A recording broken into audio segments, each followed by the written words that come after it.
दोस्तों, मुख्तार अंसारी केस के बाद एक बार फिर सुप्रीम कोर्ट ने उनके बेटे अब्बास अंसारी के मामले में योगी सरकार को जबरदस्त तरीके से हड़काया है। जहां मुख्तार अंसारी के मामले में साफ तौर पर सवाल पूछा गया कि जब तबीयत खराब थी तो क्यों नहीं उन्हें अस्पताल में रख करके उन्हें इलाज दिया गया।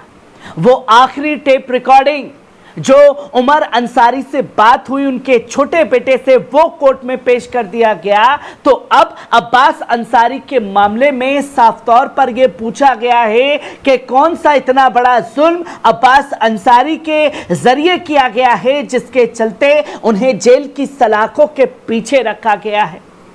जो कि कई सारे सवाल जो हैं वो योगी सरकार को हड़काते हुए सुप्रीम कोर्ट ने सख्त लहजे में पूछे हैं। जहां साफ तौर पर मुख्तार अंसारी के बेटे विधायक अब्बास को मिलेगी जमानत। सुप्रीम कोर्ट ने योगी सरकार से जवाब मांगा है कि आखिरकार क्यों चाहते हैं आप कि अब्बास अंसारी जेल की सलाखों से बाहर ना आए और उसे जमानत क्यों ना दी जाए। ये सवाल जो हैं सुप्रीम कोर्ट के समक्ष रखे गए हैं, जिसके बाद योगी सरकार को जवाब देना भी भारी पड़ रहा है। जहां मुख्तार अंसारी के विधायक बेटे अब्बास अंसारी की जमानत याचिका पर सुप्रीम कोर्ट ने गुरुवार को उत्तर प्रदेश सरकार से जवाब मांगा। अंसारी का आरोप है कि अपनी पत्नी के मोबाइल फोन का इस्तेमाल करते हुए विभिन्न लोगों को जबरन वसूली के लिए धमकाया है। अंसारी की पत्नी निखत अंसारी चित्रकूट जिला जेल में अब्बास अंसारी से मुलाकात करने के दौरान पकड़ी गई थी।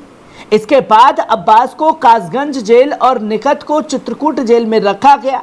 बाद में मानवीय आधार पर सुप्रीम कोर्ट ने निखत को जमानत दे दी और निखत को जमानत दी गई तो वहीं मऊ सदर से विधायक अब्बास ने इलाहाबाद उच्च न्यायालय की लखनऊ पीठ में 1 मई को उसकी जमानत याचिका खारिज करने के आदेश को चुनौती दी। फरवरी 2023 में एक एफआईआर दर्ज की गई और आरोप लगाया गया था कि अंसारी की पत्नी औपचारिकताओं को निर्धारित पाबंदियों का पालन किए बिना अक्सर जेल में उनसे मिलने पहुंच जाती हैं। उच्च न्यायालय ने अपने आदेश में कहा कि वे आरोप लगाया गया था कि अंसारी ने अपनी पत्नी के मोबाइल फोन का इस्तेमाल किया और जबरन वसूली के लिए विभिन्न लोगों को धमकाया है। जिसमें सुप्रीम कोर्ट के जजों ने साफ तौर पर कहा कि जब आपने फोन पकड़ लिया, जिन लोगों को धमकाया गया वो लोग सामने आने चाहिए थे, वो लोग सामने क्यों नहीं आए। और जाहिर सी बात है कॉल रिकॉर्डिंग हुई होगी, वो कॉल रिकॉर्डिंग क्यों सामने नहीं लाए गए। अगर आप बोल रहे हैं, आरोप लगा रहे हैं कि धमकाया है वसूली के लिए, वो लोग कहां हैं, वो फोन रिकॉर्डिंग कहां है। ये सवाल जो हैं सुप्रीम कोर्ट के समक्ष पूछे गए योगी सरकार से। यह भी आरोप लगाया गया कि अंसारी की पत्नी का चालक जेल अधिकारियों की मदद से जेल से अंसारी के भागने की साजिश रच रहा था। उच्च न्यायालय के आदेश को चुनौती देने वाली अंसारी की याचिका बृहस्पतिवार को न्यायमूर्ति सूर्यकांत, न्यायमूर्ति दीपांकर दत्ता और न्यायमूर्ति उज्जवल भुइयां की पीठ के समक्ष सुनाई गई।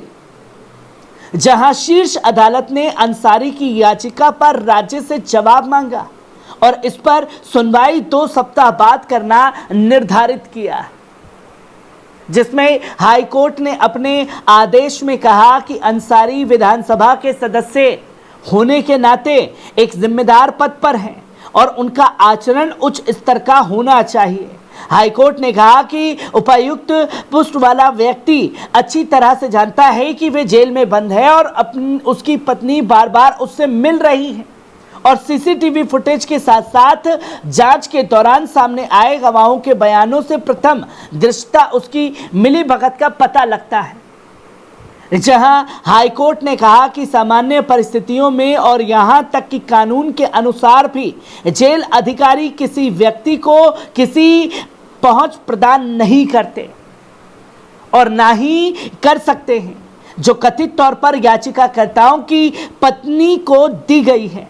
जाहिर तौर पर आवेदक के कहने पर ऐसा हुआ। अंसारी की जमानत याचिका खारिज करते हुए उच्च न्यायालय ने कहा कि मुकदमे की सुनवाई यथासंभव शीघ्रता से पूरी की जाएगी। पर योगी सरकार को जवाब देना होगा कि आखिरकार ये स्टेप वाइज कदम क्यों नहीं उठाए गए। जब आप ये आरोप लगा रहे हैं, जब आप मांगा गया प्रशासन से कि वो लोग कहां हैं और फोन रिकॉर्डिंग कहां है। जहां जमानत को लेकर के बड़ी बहस और बड़ी राहत जो है खासतौर पर अब्बास अंसारी को सुप्रीम कोर्ट से मिलती हुई दिखाई दे रही है।